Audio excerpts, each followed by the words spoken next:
오늘 함께 나눌 강의의 주제는 박정희와 부국 강병입니다. 부국, 나라가 부자가 돼야 된다. 백성 가운데 굶주리는 사람이 없어야 된다. 강병, 튼튼한 국방력이 있어서 외적에게 짓밟히면 안 된다. 여러분, 부국 강병은 좋은 건가요? 나쁜 건가요? 지금은 당연히 그게 다 좋다고 생각하는데 조선시대는 그렇지 않았습니다. 우리 PPT 한번 띄워주시죠. 자, 인터넷에 들어가 보면 고교생을 위한 국사용어 사전 이런 게 나오더라고요. 거기에 왕도 정치라고 쳐봤습니다. 조선의 정치 철학, 한마디로 하면 왕도 정치라는 겁니다. 퇴계 이황, 율곡 이이, 세종대왕 이런 분들이 추구했던 정치의 이상, 그게 왕도 정치입니다. 그 내용이 뭐냐면 조선시대 사림이 주장한 인과 덕, 사림이라는 정치 세력이 있었어요. 제야에 있었던 유교학자들입니다. 그 사림 세력이 주장한 게 인, 어질 인자를 써서 어진 마음, 덕, 도덕할 때의 덕, 덕성, 인과 덕, 자비, 도덕 이런 거로 다스려야 된다. 이 왕도 정치의 반대가 패도 정치입니다. 이 패자가 패권 할 때의 패자예요. 패권국. 그럼 힘 있는 나라죠? 힘을 추구하는 정치. 이거 잘못됐다는 거예요. 그러니까 나라가 힘을 추구하고 세력을 추구하고 임금이 힘과 권력으로 다스리는 건 잘못됐다. 윤리, 도덕, 자비로움 이런 왕도를 행해야 된다.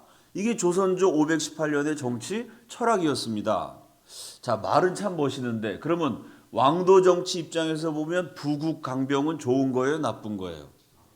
나쁜 겁니다. 도덕을 추구해야지. 부국은 돈을 추구하는 거거든요. 백성들이 먹고 살아야 된다. 먹고 살려면 돈이 있어야 된다.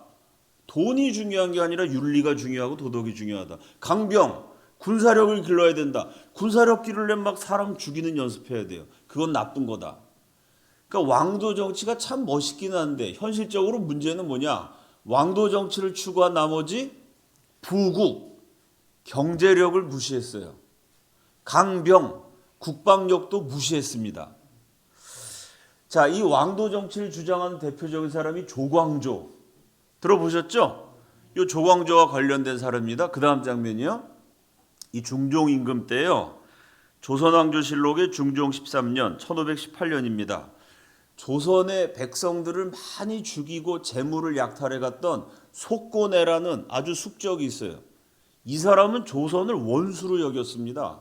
시간만 나면 와서 우리 백성들을 죽이고 재물들을 빼앗아 가요. 그러니까 조선이 속고내한테 맨날 당했어요. 그러다가 이 변방에 있는 사령관이 중종 임금에게 보고를 올려요. 지금 속고내를 기습 공격할 수 있는 찬스가 왔습니다. 여러분, 우리나라 쳐들어와가지고 사람 죽이고 물건 뺏는 오랑캐를 기습 공격한다면 해야 돼요, 말아야 돼요? 아, 당연히 해야 될 것 같은데 조광조는 안 된다는 거예요. 왜? 그거는 왕도 정치가 아니다. 그래서 조광조가 올린 상소가 뭐냐? 기습 공격하는 거. 이거는 적을 속이는 거 아니냐. 왕도 정치하는 왕의 도, 군자의 도가 군사를 억압한 도가 아니고 곧바로 담을 뚫는 도적의 깨와 같은 것이다. 그럼 여러분, 인류상의 모든 전쟁은 왕도 정치 입장에서 보면요, 다 도적질이에요. 충무공 이순신 장군이 임진왜란한테 싸울 때 일본군한테 내일 몇 시에 우리 군사 몇 명이 쳐들어갈 거니까 잘 대비하시기 바랍니다. 이렇게 인사하고 싸웠을까요? 막 기습 공격하지 않았겠어요, 전쟁 때? 전쟁에서는 기습이 기본이죠. 그게 다 도적의 꾀라는 거예요. 알렉산더 대왕도 도적놈, 징기스칸도 도적놈, 강감찬 장군도 도적놈. 이 관점에서 보면 그래. 왜 기습하냐? 밤에 도적놈이 담을 뚫는 것처럼 기습하는 건 옳지 않다는 거예요. 그거는.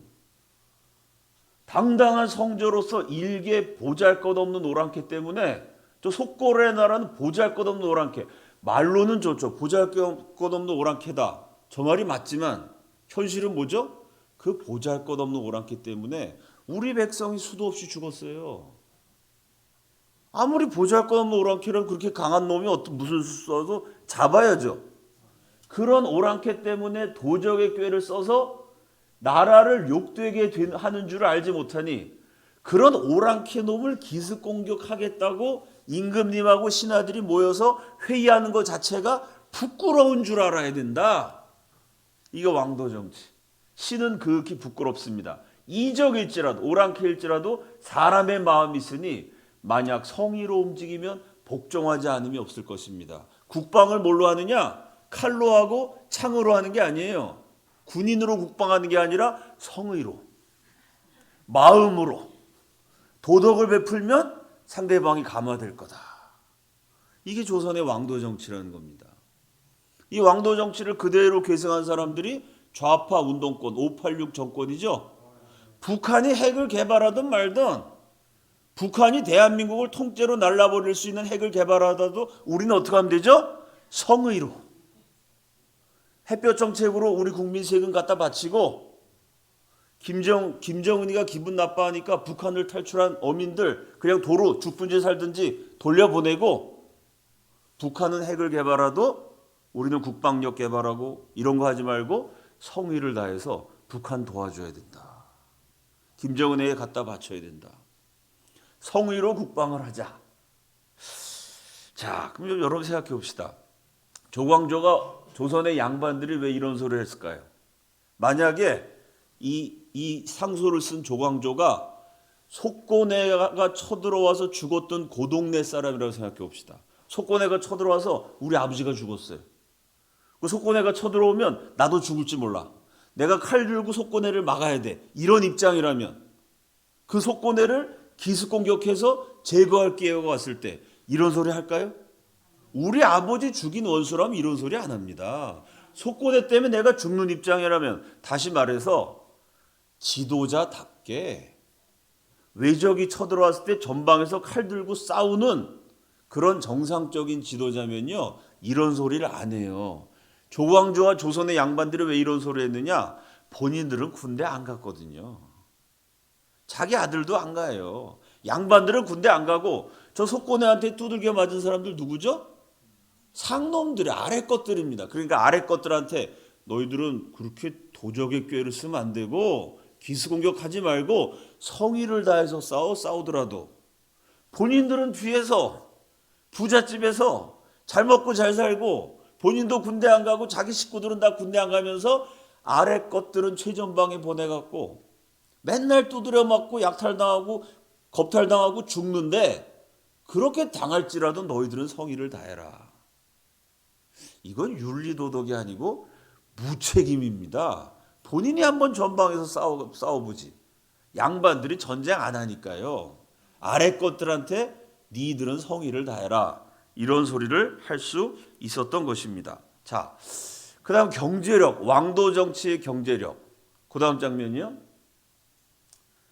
최옥채라는 분의 논문입니다. 조선 중종 때 빈곤과 구제. 중종이 재위한 38년 2개월 동안 다른 어떤 왕조보다 재해가 많아 가난을 몸에 두르고 사는 백성들이 많았고 그 고통의 기간이 길었다. 1년 중 3월, 4월에 맞이하는 가난이 주는 아픔은 절정에 이르렀다. 3월, 4월 때쯤 되면은 요 꽃피는 봄이죠. 보릿고개를 넘는다 그러죠. 근데 너무 가난해 갖고 백성들이 너무 고통스러웠어요. 굶는 것이 힘들어 처자를 팔기도 하고 자기 부인도 팔고 애도 팔고 죽은 자를 먹기도 했다. 굶어 죽은 시체를 또 사람들이 뜯어 먹어요. 먹을 게 없으니까. 노인과 어린이들이 구렁이에 뒹굴다 죽고 거리에는 거린들이 즐비했다. 거듭되는 기근은 홀로 사는 노인과 부모가 없는 아이들에게 더욱 큰 폐해를 안겨주었다. 도덕정치 왕도를 부러지셨던 바로 그 중종 때 조광조 때 이렇게 굶어 죽어서 시체 뜯어먹는 사람들이 이 나라에 넘쳐났습니다. 그럼 국가 지도자라면 백성들이 굶어 죽는 문제를 해결해야죠. 이 문제 해결하기 위해서 역시 또 왕도 정치에 대해 조광조 선생이 상소문을 올렸어요. 그 다음 장면이요. 자, 왜 이런 재앙이 일어나느냐? 옛사람은 음이 성하고 양이 약해지는 징조를 가리켜. 이게 유교에서는 모든 걸 음양오행설 들어보셨죠? 음기가 있고 양기가 있다. 남자가 양, 여자가 음양이 결합돼서 사람이 태어난다. 이렇게 음과 양의 조화에 의해서 세상 만물이 이루어진다. 이게 성리학의 중요한 학설이에요. 이 음과 양의 조화가 깨져서 가뭄이 일어나고 흉년이 일어나서 백성들이 굶어 죽게 됐다는 얘기입니다. 그 당시에 재앙을 이렇게 진단했어요. 자, 그러면 음과 양의 조화가 깨지는 증상이 뭐냐? 첩부가 그 남편을 넘보고, 그냥 부인만 아니라 첩부예요. 왜? 그 당시 양반들이 부인도 있고 첩도 있고 사랑하는 기생은 또 따로 있었어요. 이게 무슨 얘기냐면은 남자가 부인이 5명이든 10명이든 상관이 없어. 그 5명, 10명 되는 부인은 남편한테 무조건 순종해야지. 감히 남편한테 대든다든지 질투한다든지 나만 사랑해야지 왜 딴 여자를 10명씩이나 사랑해요. 부인이 그런 소리 하면 이건 음양의 조화가 깨지는 거고 그게 윤리에 어긋나는 거래요. 그래서 가뭄이 난다는 거예요. 소인이 군자를 능멸하며 오랑캐가 중국을 침노하는 것이라고 하였습니다. 이 유교의 사대주의죠. 우리나라 오랑캐니까 중국말을 잘 들어야 돼.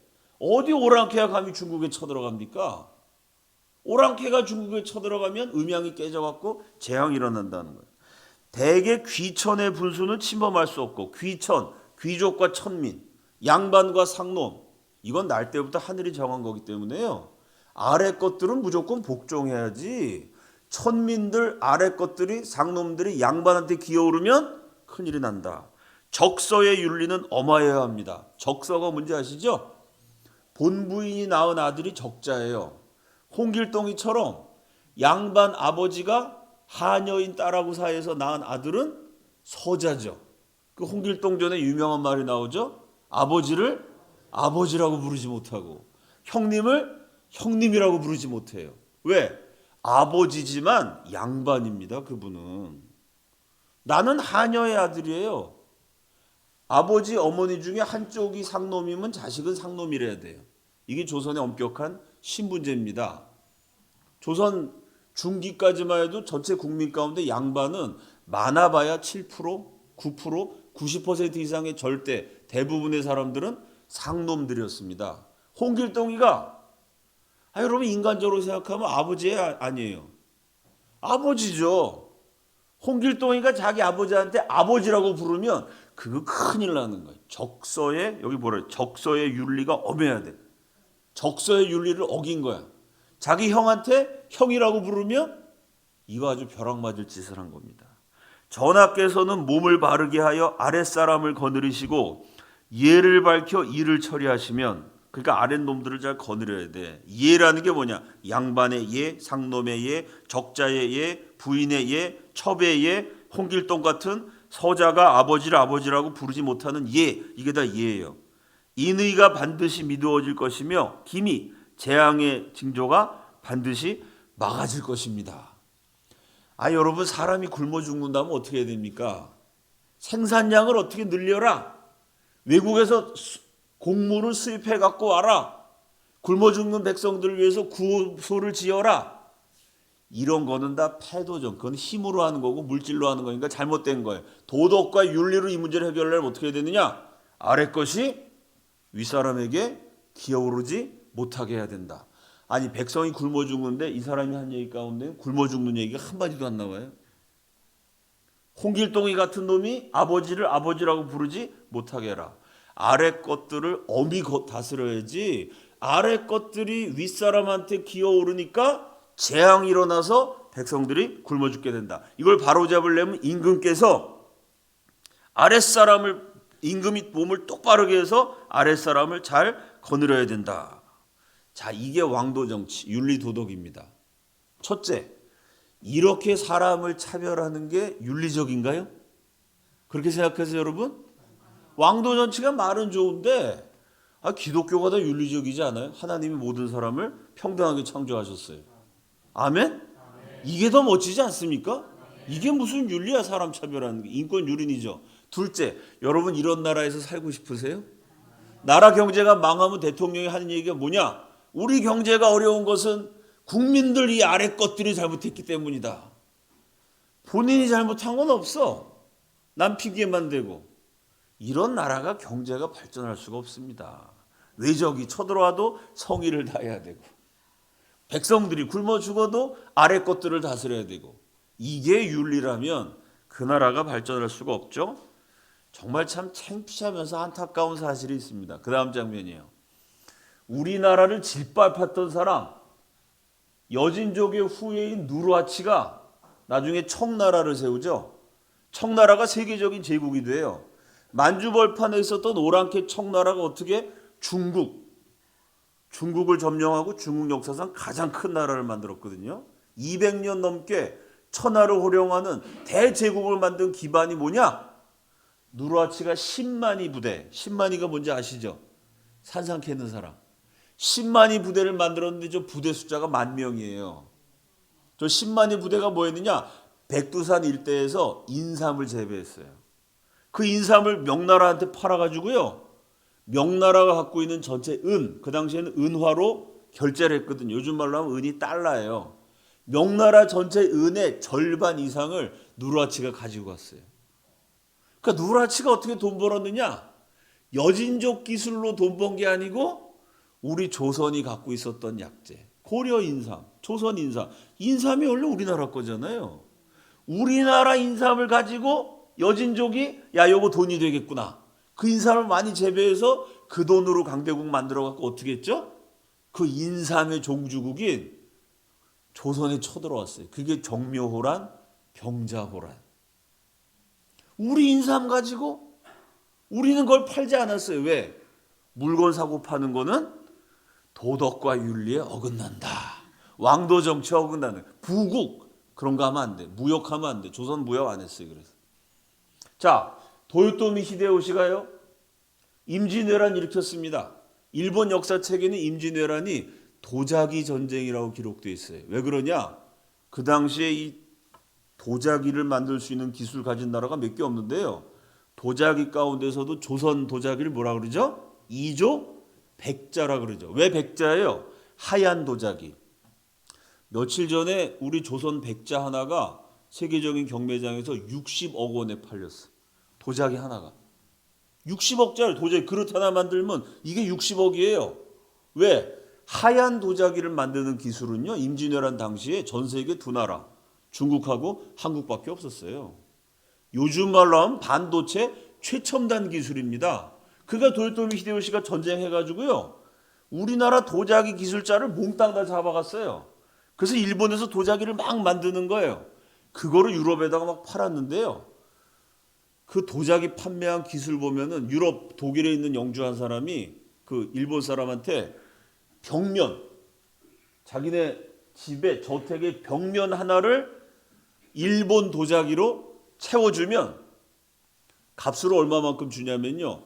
최첨단 무기로 완전 무장한 특공대 600명을 주겠다. 완전 무장한 군인 600명 값이요. 벽면으로 도자기를 채우는 거예요.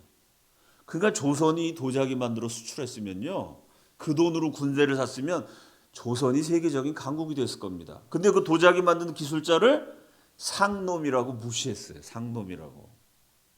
조선의 상놈들이 쓰던 사발이 있어요. 무슨 사발일까요? 막사발.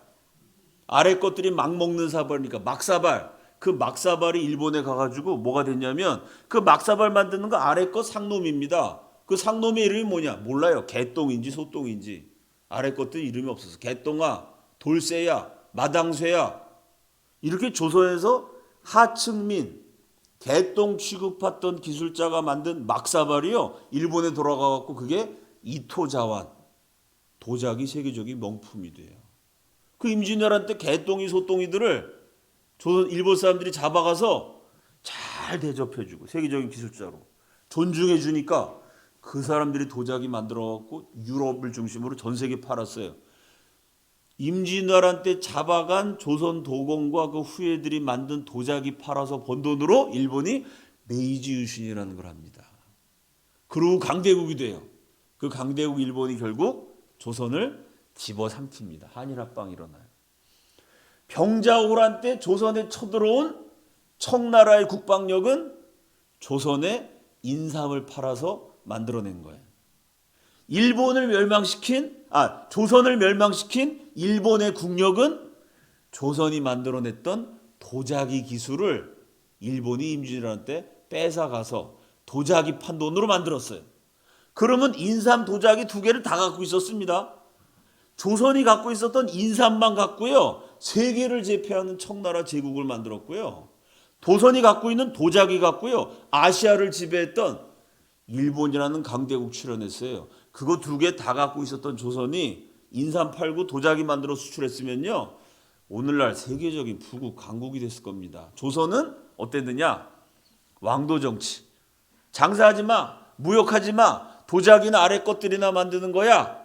이러다가 조선의 경제는 원로 극작가이신 신봉순 선생의 책에 나온 말, 한마디로 초근 목피. 초근, 먹을 게 없어서 풀뿌리를 캐먹어요. 목피, 나무 껍질 벗겨 먹습니다. 조선왕조실록 518년 기록에 500번 넘게 나오는 기록. 518년 역사인데 500번 넘게 나오니까 해마다 일어났던 사건이 뭐냐? 굶주림에 지친 백성들이 사람을 잡아먹었다. 아들을 삶아먹었다. 시체를 뜯어먹었다. 조선은 너무 가난해서 풀뿌리 캐먹고 나무 껍질 벗겨먹고 시체 뜯어먹었어요. 왜? 윤리와 도덕만 추구했기 때문에. 돈 버는 건 윤리적이지 않다. 한심스럽지 않습니까, 여러분? 우리 거 가지고 딴 나라는 저렇게 부강한 나라 돼서 우리나라에 쳐들어왔는데 부국 강병책을 무시한 나머지 나라가 이 지경이 됐어요. 자, 그런데 518년 동안 부국 강병을 무시했던 그 역사, 중국을 4대로 오랑캐가 중국에 침범하는 것이 재앙의 징조다. 초강조의 상소에 나오잖아요. 4대주의 하면서 도덕 윤리라는 이념으로 부국 강병을 억제했던 조선도 정치 문화가 지금도요, 우리나라 곳곳에 배어 있어요. 우리 한국 사람들 사고방식 속에 기독교가 널리 전파돼야 이 민족에 희망이 생깁니다. 아멘? 이런 생각이 지금도 5천만 국민들 머릿속에 다 들어가 있어요. 하나하나 살펴보면. 그 다음 장면이요. 자, 박원순 서울시장이 2015년 8월 4일 날 파리가 말에 붙어가듯이, 파리 혼자서는 말리길을 날아갈 수가 없다는 거. 파리가 여기서만 빙빙빙 돌지 파리가 어떻게 말리길을 가겠어요. 이 쬐끄만 파리가 말리를 갈 수 있는 방법이 뭐냐? 말 궁뎅이에 딱 붙어 있으면 된다는 거예요. 파리는 어느 나라냐? 대한민국. 말은 중국. 파리가 말에 붙어가듯이 우린 중국에 붙어야 된다. 2015년에 조광조가 오랑캐가 침범하는 거는 오로지 중국. 조선시대 내내 중국에 사대했던 그 양반 정치의 역사가 지금 서울시장 이런 소리 했어요. 중국 텔레비 나와서. 그 다음 장면이요. 문재인 대통령은 중국은 높은 산봉우리 대국, 한국은 작은 나라. 아니, 국가가 자존심이라는 게 있지. 언제까지 저렇게 사대주의 하고 있습니까? 조선조 양반 정치의 계승이죠. 그 다음 장면이요. 문재인 정부가 조기 폐쇄한 월성 원전, 원자력 발전소 멀쩡하게 있는 거 결국 폐쇄했잖아요. 이것 때문에 좀 조사하고 난리죠. 우리나라 원자력 기술이 세계 최고 수준입니다. 그런데 똑같지요? 조선이 세계 최고로 돈 많이 벌 수 있었던 인삼, 도자기 기술, 이거 멸시했어요. 윤리적으로 옳지 않다. 좌파 정권이 원자력 개발하는 거는 옳지 않다. 이러면서 원자력 기술을 억제했죠. 그게 세계에서 지금도 돈 제일 많이 벌 수 있는 기술인데, 원자력은 잘못된 것처럼 국민들에게 마구 가르쳤죠. 똑같아. 조선조 역사의 계승입니다. 그 다음 장면이요. 그래서 이제 전문가들이 이런 책을 써요. 사림, 아까 첫 장면에 나왔죠. 조광조를 비롯한 양반, 유학자들을 사림이라는 정치 세력인데, 그 사림이 뭐냐? 조선시대의 586이다. 586이 뭔지 아시죠? 나이는 50대, 학번은 80년대 학번, 80년대 대학 다닌, 그 다음에 출생은 60년대생, 586, 좌파 운동권을 가리킵니다. 조선을 망친 부국 강병 같은 거 못하게 만든 조선 사림 세력이 누구냐? 지금 대한민국의 586 좌파 정권이 하는 짓이 조선을 멸망시킨 사림 세력하고 똑같다. 이런 책이에요. 그 다음 장면이요. 신양반 사회 586 그들이 말하는 정의란 무엇인가? 좌파 운동권이 인권이다, 민주주의다 부르짖었는데 그 좌파의 대표적인 정권, 노무현 정권, 문재인 정권의 공통점은 집값이 엄청나게 많이 올라갔어요. 그러니까 한국 사회가 지금 집이 있는 사람과 없는 사람, 집값이 너무 이렇게 올라가면 부자가 득을 봐요, 가난한 자가 득을 봐요. 청년들은 아무리 평생 일해도 내 집 마련할 가능성이 없어지게 됩니다. 그럼 자연스럽게 사회가요, 신분이 귀착돼요. 옛날같이 겉으로 양반 상놈 이건 없지만 있는 사람과 없는 사람 차이가 생겨요. 운동권 좌파 정권이 한 결과는 조선시대처럼 양반 사회로 돌아가는 거다. 이게 뭐냐면 조선의 왕도 정치 이념을 지금도 계승한, 말은 멋있어요. 도덕, 윤리 다 말은 좋은데 결과적으로는 다 자기들만 잘 먹고 잘 살지. 조광조 양반들이 군대도 안 가고 뒤에서 일반 백성만 고생시켰던 것처럼 말로는 인권이고 민주주의고 하는데 따지고 봤더니 그 사람들이 만들어 놓은 건 양반 사회다. 왕도 정치의 계승이다. 이게 요즘 쏟아져 나오고 있는 책들입니다. 자, 이렇게 나라를 망쳤던 조선의 왕도 정치 유교 이념, 요 유교 이념을 계승한 세력이 좌파 운동권 정부고요. 요 유교 이념을 극복하려고 했던 사람은 반대되는 입장이 뭐냐? 그게 부국 강병책이죠. 돈 버는 게 꼭 비윤리적인 게 아니다. 그렇지 않습니까? 나라가 부자가 되는 게 잘못된 거예요. 강병, 군사력을 기르는 게 아니 외적이 쳐들어와도 성의로 돼야 되느냐? 아니다. 총 들고 싸워야 된다. 동의하시죠? 이게 상식입니다. 우리가 생각할 때 상식이지만 이 우리가 생각한 이 상식이 기독교 세계관에서부터 나온 거죠. 나라를 부강하게 해야 된다. 내 인생은 내가 책임져야 된다. 내 나라는 내가 지켜야 된다. 이런 민족의식, 중국한테 섬겨야 된다. 이게 유교의식이죠. 내 나라는 내가 지켜야 된다. 민족국가, 이게 기독교 문명권에서 생겨난 그런 이념들입니다. 이렇게 유교 정치의 폐해를 극복하기 위해서 부국 강병책을 주장했던 선구자, 오늘이 원래 그분 생신입니다. 1875년 3월 26일 날 태어나신 이승만 대통령이, 이승만 대통령 평생의 과제가 뭐냐? 이 기독교적인 입장에서 유교 정치, 유교 문화를 뛰어넘는 것. 이승만이 부국 강병책, 조선시대에는 부국 강병 이런 게 큰일 납니다. 외적이 쳐들어와도 성의를 대해야 되기 때문에 국방력 기르자, 이런 소리 했다가 조선시대는 큰일 났어. 이승만 아니다. 부국 강병해야 된다. 언제까지 우리가 힘없어서 가난하고 짓밟혀야 되느냐? 그 다음 장면이요. 그 지난번에 제가 쭉 말씀드렸지만 이승만의 부국 강병책, 첫째, 한미동맹. 대국이라고 무조건 사대하는 것이 아니라 약속이지만 미국과 당당한 대등한 관계에서 동맹을 맺는 거예요. 외교를 하는 거예요. 조선시대 외교가 없죠. 그냥 큰 나라를 섬기는 거지. 이제는 줄 거 죽고 받을 거 받고, 우리 역사 5천년에 없었던 70만 대군을 만들었어요. 우리 역사상 가장 많은 군인을 가진 나라, 이게 대한민국입니다. 조선시대까지 우리나라 군인이요 70만 명이었던 적 한 번도 없습니다. 두 번째, 의무교육. 양반만 글자를 읽었어요. 이승만 대통령은 상놈들도 글자를 다 읽게 만들었어요. 세 번째, 인재 양성. 인재라 그러면 조광조처럼 윤리, 도덕, 공자, 맹자 이거 공부해야 돼요. 조선시대 선비들은 우리나라 역사 같은 거 안 배웠습니다. 중국 역사만 딸딸 외웠어요. 중국을 섬겨야 되기 때문에. 이승만은 우리나라 인재로 경제를 개발해야 된다. 부국해야 된다.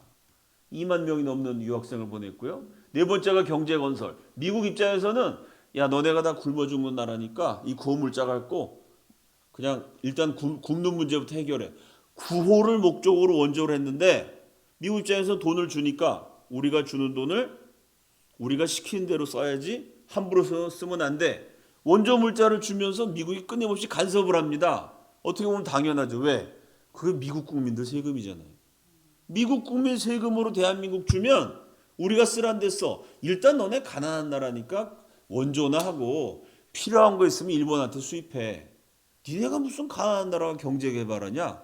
이승만은 미국과 끊임없이 싸우면서 굶주린 우리 백성들 먹여 살리는 동시에 그 돈으로 일본 물건 사는 것이 아니라 우리 공장을 짓겠다. 우리도 공업화를 하겠다. 미국 입장에서는 야 5천 년 동안 농사나 짓고 살았던 니네가 무슨 공장이냐. 그냥 시키는 대로 해. 끊임없이 싸우면서 구호 원조를 받은 것 같고 경제개발, 공업화를 끊임없이 시도했어요. 그래서 박정희 대통령이 본격적으로 공업시대를 열 수 있는 기반을 이렇게 이승만 대통령이 쭉 마련했던 것입니다. 이승만이 부국강평책을 추진했어요. 그리고 이승만의 뒤를 이어서 오늘 강의의 주인공인 박정희 대통령이 이승만의 업적을 기반으로 해서 본격적인 부국강병책을 추진합니다. 그 다음 장면이요. 자, 뭐 시간 관계상 5.16 혁명 이런 건 제가 다 자세히 설명 안 하겠는데요. 왜 박정희가 쿠데타를 했느냐? 5.16 혁명 성공하고 한 2주일 지난 다음에 자기 고향 구미에 있었던 면장 노릇을 하던 초등학교 동창 친구 장월상에게 박정희 장군이 편지를 보냅니다. 참 이 편지를 보면은 짠한 마음이 들죠. 고향에 계신 여러분, 우리들도 남과 같이 잘 살 수 있고 행복할 수 있습니다. 당연하지 않아요? 한국 사람도 남처럼 잘 살 수 있고 행복할 수 있죠? 지금은 당연한데 1961년에는 이게 당연하지 않았어요. 전 국민의 절반 이상이요, 하루에 많이 먹어야 한 끼. 굶어 죽는 나라였습니다. 비참한 나라였어요. 우리도 맨날 굶고 가난하지 않고 다른 나라처럼 잘 살 수 있고 우리도 행복할 수 있습니다. 이게 당연한 소리인 것 같은데 1961년에 그건 절대 당연한 소리가 아니었습니다. 우리도 잘 살 수 있다. 앞날의 영광스럽고 찬란한 조국 건설을 위해서 우리들은 분발합시다. 우리들 후손들이 행복하게 살 수 있게 하기 위해서, 우리 후손들은 밥 굶지 않도록 살게 만들기 위해서. 그러려면 어떻게 해야 돼요? 갑자기 우리 세대부터 잘 살 수 없습니다. 우리들 당대는 희생을 하고 노력을 해야 하겠습니다. 우리 당대는 고생하더라도 우리 후손들한테는 고생 덜한 나라 물려주자. 박정희 대통령이 마지막에 총에 딱 맞으셨어요. 죽으실 때 마지막 하신 말씀이 각하 괜찮으십니까? 물어봤더니 난 괜찮아. 이러고 돌아가셨습니다. 난 괜찮아. 박정희의 마지막 말이 그분의 일생을 요약했어요. 배고파도 나는 괜찮아. 고생해도 나를 괜찮아. 전쟁통에 잿더미가 되고 시체더미가 되고 차마 인간으로 겪을 수 없는 고생을 해도 나는 괜찮아. 나는 괜찮으니까 내 신경 쓰지 말고 너희들은 더 좋은 나라에서 행복하게 살아야 돼. 아파도 서러워도 힘들어도 나는 괜찮아. 왜? 우리 당대는 희생을 해서 우리 후손들에게는 굶어 죽지 않은 나라를 물려줘야 된다. 이 비전을 위해서 평생을 바치셨어요. 이분이. 난 그걸 위해서 혁명을 했다. 비판도 많이 받는 5.16 혁명이지만 박정희는 이런 생각을 실제로 가졌습니다. 그 다음 장면이요. 왜 박정희 대통령이 혁명을 했는지라고 쓴 책이 국가와 혁명과 나라는 책이 있는데, 조갑재 박정희 연구가로 유명하죠. 이분이 그 책의 내용을 이렇게 분석했습니다. 박정희의 주적은 2조, 이시조선, 조선의 지배계급, 즉 양반이며 그 정치 문화를 이어받은 한민당 계열의 구정치인이요 그들의 당파성이다. 그가 제시한 조국 근대화 혁명의 핵심은 이조적인 것, 즉 양반 정치 문화의 청산이었다. 즉 양반적인 사고방식을 갖고 권력 쟁취를 위해서 편의상 자유민주주의라는 대의 명분을 들고 나왔을 뿐이라는 주장이었다. 조선의 그 살인정치, 왕도정치를 정치인들이 그대로 계승해서 말만 뻔지르게 하지 아래 것들 상놈들 굶어 죽어도 만백성이 가난해도 신경 안 쓰고 도덕, 윤리, 인권, 민주 이딴 소리만 하는 저런 정치는 없애버려야 된다. 일단 백성들 밥을 먹여줄 수 있는 정치를 해야 그게 제대로 된 정치다. 이게 박정희의 신념이었다는 겁니다.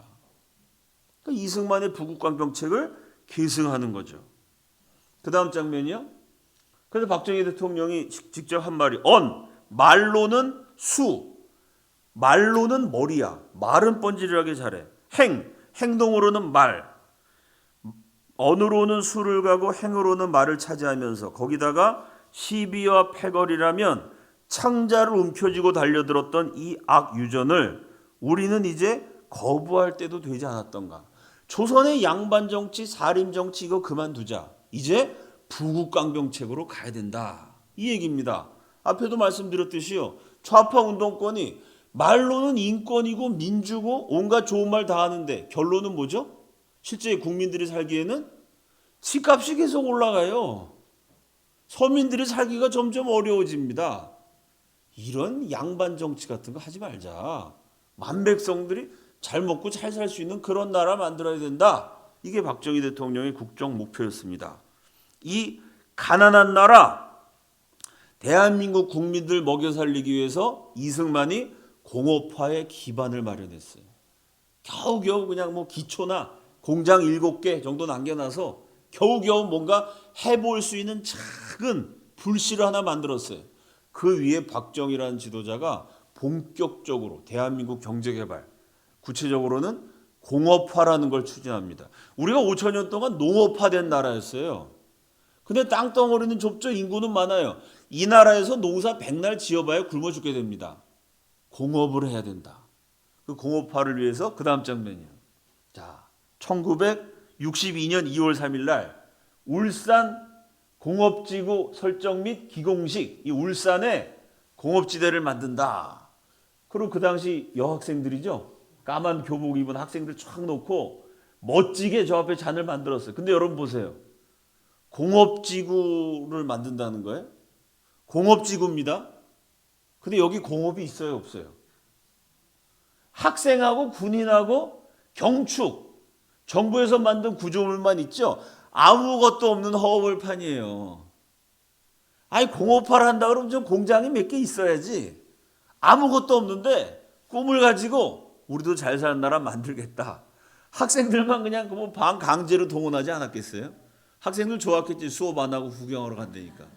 학생들 그냥 강제로 다 불러놓고 군인들이 쫙 서가지고 세계적인 공업지구를 만든다. 요즘 말로 하면 구라죠, 구라. 강당에서 쓸 수 있는 말은 아닙니다만 어쨌든. 자, 허허벌판에서 무슨 세계적인 역사한다면서 박정희 대통령이 이렇게 연설했어요. 4,000년 빈곤의 역사를 싣고 민족 수건의 부귀를 마련하기 위하여 우리는 이곳 울산을 찾아 여기에 신공업도시를 건설하기로 하였습니다. 이는 루르의 기적을 초월하는 신라의 영성을 재현하는 것이며 이것은 민족 재흥의 터전을 닦는 것이고 국가 백년 대계의 보고를 마련하는 것이니 자손 만대의 번영을 약속하는 민족적 권기인 것입니다. 말이 너무 세셔가지고요. 자손 만대 번영의 기초가 허허벌판이에요. 이때 박정희 대통령이 말씀하신 게 루르, 독일의 루르 지방, 유럽 최대의 공업지역입니다. 그 루르와 같은 공업지대를 한국에 만든다. 말도 안 되는 소리입니다. 말도 안 되는 소리를 했기 때문에 현실적으로 이거는 불가능한 어려움을 맞닥뜨리게 돼요. 첫 번째 어려움이 뭐냐? 자, 허허벌판에 공업지구를 선포했는데요. 저기다 공장을 지을 수 있는 돈도 없고 기술도 없고 인력도 없어요. 미국한테 돈 좀 꿔주시오. 야, 니네가 농사나 지어야지 무슨 공업이냐. 딱 미국이 안 도와주는데 어느 나라가 도와줍니까? 아무도 안 도와줘요. 박정희 대통령이 고민하다가 찾아낸 나라가 하나 있었어요. 거기가 어디냐면 서독. 지금은 독일이 통일됐죠. 옛날엔 동독, 서독 갈라져 있었어요. 서독이 왜 돈을 빌려줄 가능성이 있냐? 서독도 분단국이잖아요. 우리도 분단국이거든요. 서독도 2차 세계대전 때 패전국이에요. 우리 6.25 전쟁 때 폐허가 됐거든요. 서독도 분단국이기 때문에, 서독도 전쟁에 폐허가 됐던 나라이기 때문에 우리나라를 불쌍하게 여겨서 도와줄지도 모른다. 도와준다는 얘기가 아니라 도와줄지도 모른다는 거예요. 그 1% 가능성을 믿고요. 박정희 대통령이 서독에 가서 돈 좀 꿔갖고 와라. 돈 꾸는 대표단을 만들어요. 문제가 뭐냐? 그 당시 대한민국에 독일 말을 할 줄 아는 사람이 없어요. 나라가 가난하다는 거 이런 겁니다. 지금은 고등학생들 독일어를 해요. 똑똑한 애들, 독일어 공부한 애들은. 그 당시에는요, 독일에 돈 꾸러 가야 되는데 독일 말을 할 줄 아는 사람이 없어. 겨우 찾아낸 사람이 누구냐? 여기서 또 한 번 누가 나오냐면 이승만 대통령이 또 나와요. 겨우 찾아낸 사람이 그 당시 중앙대학교 교수님이던 백영훈 박사라는 사람인데요. 이 사람이 우리나라 독일 경제학 박사 1호예요. 그럼 가난한 대한민국 사람이 어떻게 독일 가서 유학해서 박사까지 받았을까요? 이승만 대통령이 가난한 대한민국의 발전을 위해서 국가 예산으로 유학생을 파견했어요. 이승만이 장학금 줘서 공부시킨 백영훈이라는 사람, 그 사람을 박정희 대통령이 찾아낸 겁니다. 백영훈 씨를 서독에 보내면서 돈 좀 꺼갖고 와라. 백영훈 씨가 갔는데 아프리카 수준의 최빈국이 돈을 빌려달라 그러면, 여러분 쉽게 얘기해서 여러분한테 누가 노숙자 같은 친구가 와서 1억만 빌려주시오, 내가 공장을 짓겠소, 빌려주겠습니까? 뭘 믿고 빌려줘요? 서독 정부를 만날 수 있는 방법이 없습니다. 백영훈 씨가 거기서 고민하다 생각한 게 뭐냐, 그 당시 독일의 경제부 장관이 라인강의 기적이라는, 아주 독일 경제가 엄청나게 발전했죠. 그 라인강의 기적을 이룬 에르하르트 장관, 그 장관하고 같은 대학 나온 동기동창생이 이 백영훈 박사가 박사학위 받고 독일에서 공부할 때 자기 대학 시절 스승님이에요. 그분을 찾아가서 눈물을 흘리면서 우리 가난한 대한민국을 도와주십시오. 사정은 짝하지만 내가 도와줄 수 없네. 에르하르트 장관 좀 만나게 해주십시오. 이 사람아, 그 사람이 아무리 나랑 친구라도 장관이 바쁜 사람인데 절대 어려워. 스승님 찾아가서 사정을 했는데 안 된다는 거예요. 나중에 자꾸 찾아가니까 귀찮아해. 그 대한민국에 딱 하나 있었던 독일어 할 줄 아는 독일 유학 1호 박사가 뭐 했느냐, 아침 6시에 그 자기 대학 시절 교수님, 은사, 스승 집 앞에 가서 딱 기다리는 거야. 눈물 흘리면서 기다리는 거야. 그러다가 교수가 나오면 상대를 안 해주니까 사모님이 쓰레기 버리러 나오면 달려가서 그 사모님 붙잡고, 사모님, 그 교수님이 가르치셨던 코리안 유학생 아무개입니다. 지금 우리 백성들이 굶어 죽고 있습니다. 우리 한국을 한 번만 도와주십시오. 장관님 만날 수 있도록 한 번만 길을 열어주십시오. 아침마다 눈물 흘리면서 독일 대학 교수 사모님 만나서 통사정하는, 여러분 한국 경제가 하루아침에 이렇게 발전한 게 아닙니다. 우리 당대는 희생을 해야 된다. 박정희 대통령 세대가요, 대통령뿐만 아니라 그렇게 고생을 한 거야. 그렇게 하지 않으면 누가 돈을 빌려줘?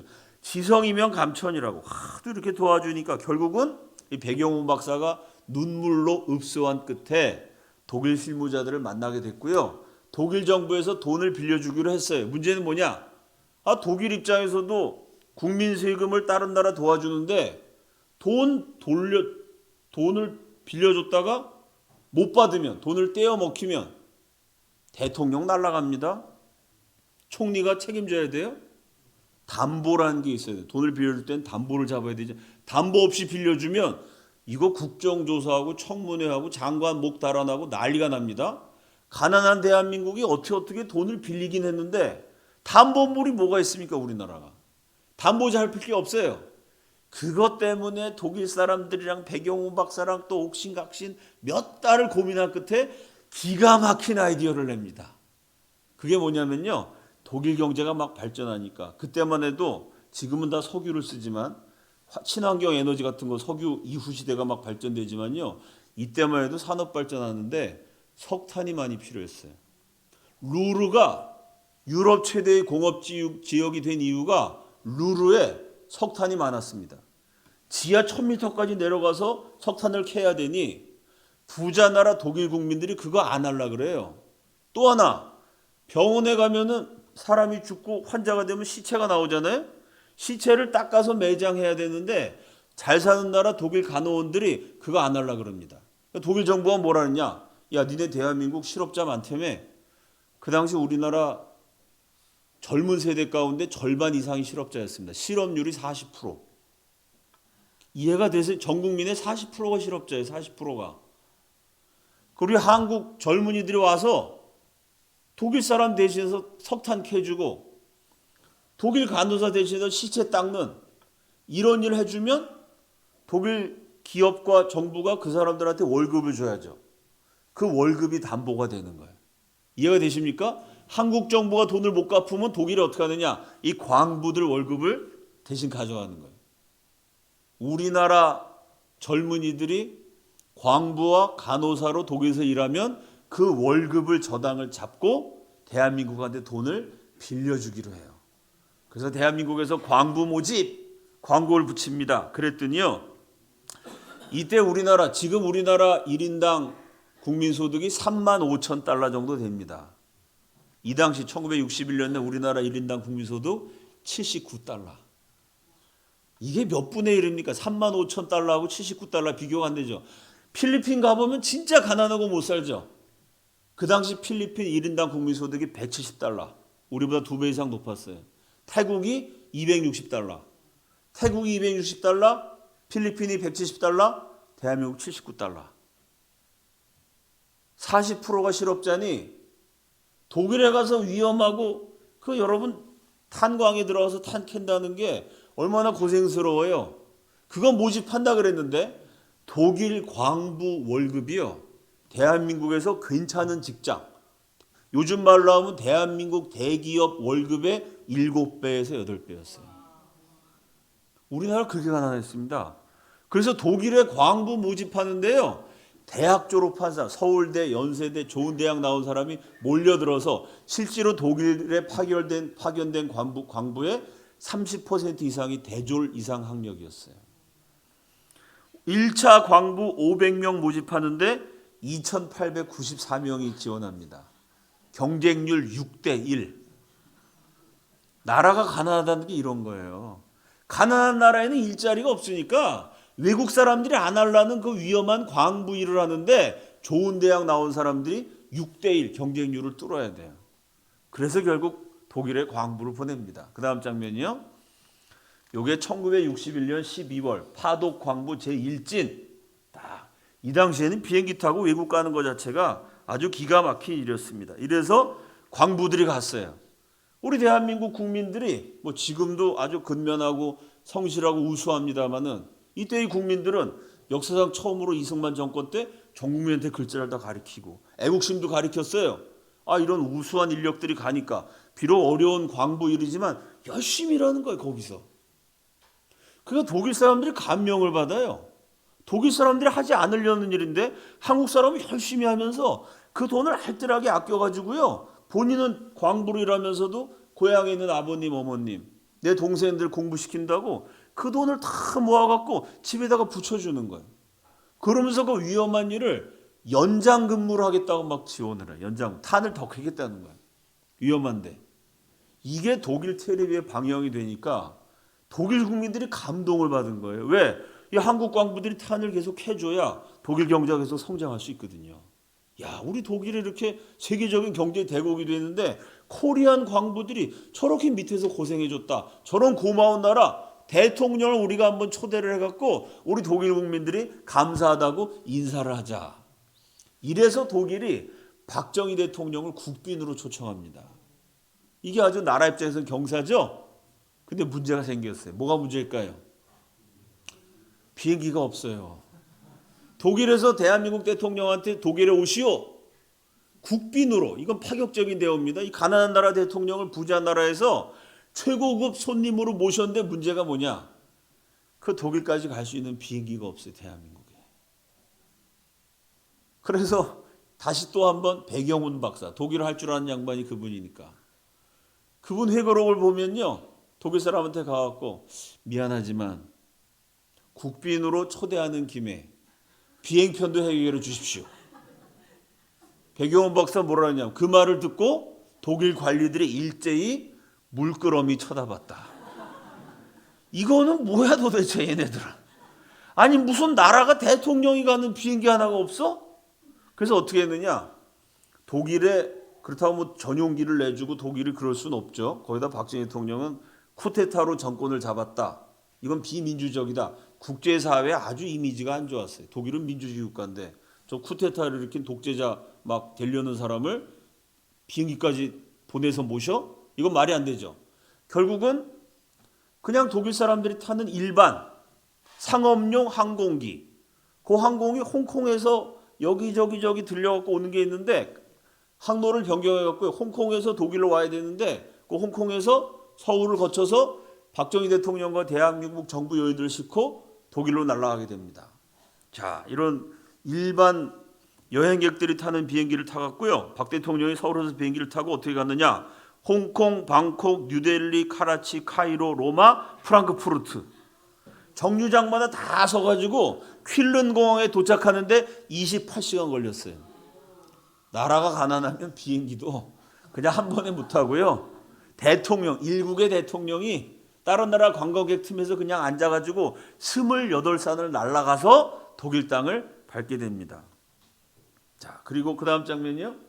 이렇게 우여곡절 끝에 1965년에 12월 5일 날 박정희 대통령과 우리나라 경제를 도와줬던 에르하르트 경제부 장관이 이때는 서독의 총리가 됩니다. 총리가 회담을 해요. 이 에르하르트 총리를 만나자마자 박정희가 1961년에 혁명했으니까 벌써 4년 넘게 지났어요. 4년 동안 경제를 일으켜보려고 백방으로 애를 써도 일단 돈이 있어야 공장을 짓죠. 돈을 빌려주는 나라가 없어요. 하나 겨우 빌린 게 서독이야. 어떻게든지 서독을 붙잡아야 돼. 여기서 돈을 더 많이 받아내야 우리가 뭐 먹고 살 수가 있단 말이죠. 이거 박정희 대통령이 다급해갖고 에르하르트를 만나가지고 제발 도와주십시오라고 얘기하다가 울음을 터뜨립니다. 대한민국 대통령이 눈물을 흘리면서 그때 뭐라 그러냐. 우리 국민 절반이 굶어 죽고 있습니다. 제발 도와주십시오. 에르하르트가 감동을 받으면서도 멈칫하더니 제일 먼저 했던 말 뭘 물어봤을까요? 근데 당신 왜 쿠데타 했어? 왜? 민주주의 국가 입장에서는 군인이 혁명을 일으켜서 정권을 뺏었다. 이거는 민주주의 국가에서 이해를 못하는 거거든요. 당신 근데 왜 쿠데타 해갖고 이렇게 욕먹고 그래? 그냥 정상적인 정치로는 이 나라 희망이 없어서 굶어 죽는 백성을 더 두고 볼 수 없어서 쿠데타 했습니다. 각하의 말이 맞습니다. 저는 정치인이기 전에 군인입니다. 평생 총 들고 싸웠기 때문에 우리 군인들은 거짓말 못합니다. 서독이 이번에 도와주면 무슨 수를 써더라도 서독 국민들의 그 돈을 우리 대한민국 정부가 갚겠습니다. 제발 한번 도와주십시오. 이러고 사정을 해요. 그러니까 에르하르트가 처음에는 이 쿠데타 일으킨 장군이니까 이랬다가 눈물을 흘리면서 군인들이 좀 약간 성격이 직선적이잖아요. 있는 그대로 도와달라고 호소를 하니까 감동을 받아서 도와주겠다. 한국 경제 발전하려면 제일 먼저 고속도로 닦아야 된다. 그 다음 제철소를 지어야 된다. 이게 경제 발전의 로드맵인데 당신이 내가 얘기해 줬다 그래도 아마 한국에 이거 하기 어려울 거다. 내가 경제 고문관을 보내주겠다. 2차 세계대전 이후로 잿더미에서 눈부시게 서독 경제를 부활시킨 라인강의 기적을 이룬 주역 그 에르하르트가요. 독일 최고의 경제 전문가 경제 고문단을 그 다음에 5명을 연달아 보내줘요. 한 명 보내줘서 한국 경제 개발을 도와주게 해. 그 사람이 임기 마치고 돌아가면 또 보내. 5명을 연달아 보내줘서 돈도 없고 자본도 없고 기술도 없었던 우리가요. 세계 최고 수준의 두뇌.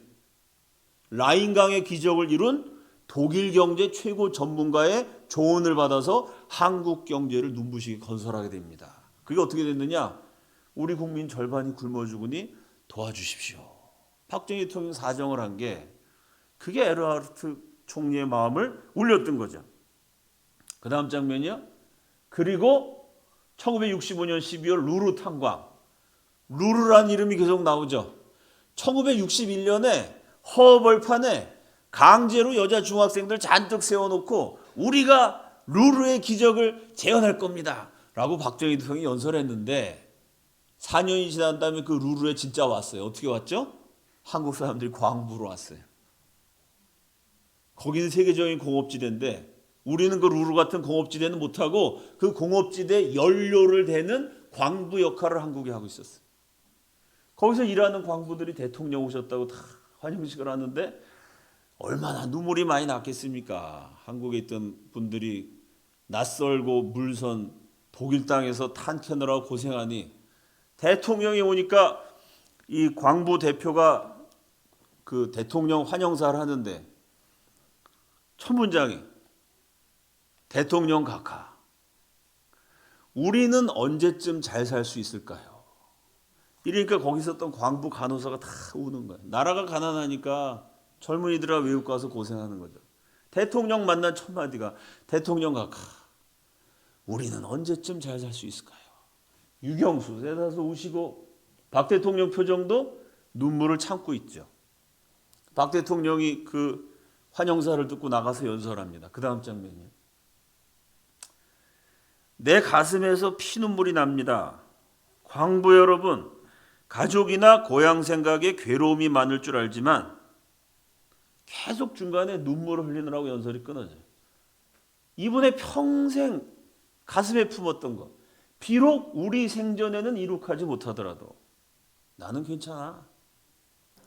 나는 고생하더라도 우리 당대는 다 희생하더라도 우리 후손들에게만큼은 잘 사는 나라를 물려줍시다. 열심히 합시다. 나도 열심히. 여기 계신 분들이 참 여러분들 부모님 세대가 그렇지 않았습니까? 여기 앉아 계신 어르신들도 이런 마음으로 평생 사신 분이 많을 겁니다. 우리 아버지 세대가 그랬어요. 우리 아버지 세대가. 나는 고생하더라도 나는 못 배웠더라도 내 자식들은 못 배운 서러움 물려주지 않겠다. 그리고 우리 부모님 세대는요. 대학 나오신 분들 많지 않습니다. 다 못 입고 못 쓰고 고생해서 자식들 다 대학 보냈어요. 박정희 대통령 그 시대 전형적인 한국의 아버지. 어떻게 보면 한국 아버지들의 표상이고 영웅이죠. 우리 생전에 이룩하지 못하더라도 후손들한테 물려줍시다. 다 같이 광부들이 눈물을 흘린 거예요. 그러니 이 장면을 한국 대통령이 광부를 만나니까 독일 텔레비전이 따라가서 다 취재를 했어요. 저게 독일 안방의 텔레비로 중계가 되니까 독일 사람들이 감동을 받죠. 야, 코리아라는 나라가 비록 가난하지만 저 나라가 저력이 있구나. 에르하르트 총리도 이것 때문에 이 총리가 욕을 얼마나 많이 먹었겠습니까? 아니 아프리카보다 뭐 아프리카에는 거긴 석유라도 나오죠. 다이아몬드라도 있죠. 아프리카에는. 하다못해 그 상아라도 있지 않습니까? 상아 코끼리가 뛰어댕겨서. 우리나라 뭐 있어요? 뭐 멸치 이 정도 수준이지. 붕어. 에? 거긴 뭐 들소도 있지. 치타도 있지. 상아도 있지. 우리나라 뭐 나오는 게 뭐 중석? 거긴 다이아몬드인데. 그죠? 한국에 나오는 게 뭐 진흙? 붕어? 거기다가 분단돼 가지고 북한이 언제 쳐들어올지 모르는 나라에 달러를 빌려줘? 아니 독일 총리 입장에서도 이거 굉장히 정치적으로 어려워지는 얘기입니다. 근데 박정희가 하도 보니까 눈물 흘리는데 믿을만하고 이 광부들도 열심히 살라 그러니까 우리도 분단 국가니까 도와주자. 모험하면서 도와줬단 말이에요. 그러고도 깨름직했는데 아이 총리가 텔레비전 봤더니 이 한국 사람들이 이렇게 눈물을 흘리고 대통령도 막 눈물을 흘려. 이걸 보고 총리가 한마디를 딱 한 그 다음 장면이요. 이 텔레비를 보면서 저런 민족과 지도자가 있는 나라라면 설령 내가 차관을 주었다가 떼이는 한이 있어도 절대 후회하지 않을 것이다. 저렇게 가난한 가운데 포기하지 않고 열심히 희생해서라도 나라를 일으켜 볼 수 있는 저력 있는 민족, 꿈이 있는 지도자, 내가 설령 돈 꿔줬다가 떼어져서 어려움을 겪더라도 난 후회하지 않겠다. 한국인이 세계를 감동시킨 가난한 한국인들이 세계적인 부국 독일인들을 역사책에 기록되는 라인강의 기적을 이룬 주인공 에르하르트를 감동시킨 우리 현대사의 명장면입니다. 이렇게 해서 광부들이 돈을 벌어 갖고 와서 허허벌판 울산에 공업단지를 만들었어요. 그리고 50년이 지났더니 그 울산이 루르를 능가했습니다. 박정희가 1961년에 루르의 기적을 재현하고 그거 다 구란 줄 알았어요. 다 뭐 야당 지도자 민주투사들이 다 욕했습니다. 나라 망할 거라고. 그러고 4년 만에 겨우 해낸 게 뭐냐. 그 루루 공업지대만큼 아니고 루루 공업지대 연료 땔감 제공하는 그 탄 캐는 광부로 한국 사람 루루로 갔어요. 그리고 50년 지난 다음에는 울산이 루루를 추월하는 세계 최대의 공업지역이 됐습니다. 세계 최대의 자동차 공장, 세계 최대의 조선소, 세계 최대의 공업단지가 바로 대한민국 땅 울산에 있어요. 울산만 따로 떼어놓고 보면은 뭐 울산을 한 나라로 치면은 그 울산 그 도시를 만약 울산국 나라로 치면 뭐 세계에서 공업력이 5위인가 4위인가 뭐 이런 통계가 있을 만큼 루르의 기적을 결국 능가하게 됩니다. 이거는 박정희라는 위대한 지도자가 있었기 때문에 가능한 일이었지만 동시에 그 소독 가서 탄 열심히 캤던 우리 국민들이 있었어요. 시체 열심히 닦아가면서 그 돈 모아서 우리 대한민국 잘 살라고 경제 개발하라고 고향에 붙여주진 대한민국 여인들이 있었습니다. 이때 박정희 대통령 뭐 독일어 할 줄 아는 사람이 한 명밖에 없으니까 백영훈 박사는 독일과 관련된 모든 거에 다 불려갔죠. 박정희가 울 때 옆에서 같이 울고 에르하르트 만날 때 같이 만나고 그 백영훈 박사가 박정희 대통령에 대한 추억을 다 얘기하면서 47살 눈물을 흘리면서 우리 국민의 절반이 굶어 죽고 있습니다. 울먹였던 박정희를 나는 평생 잊을 수 없다. 내가 어떻게 살아야 되는지, 나라 민족을 위해서 어떻게 헌신해야 되는지 나는 그때 배웠다. 그 백영훈 박사가 연세가 많으셔가지고 뭐 80이 넘으셨죠. 그분이 박정희를 회고하면서 이런 얘기를 했습니다. 그 다음 장면이요.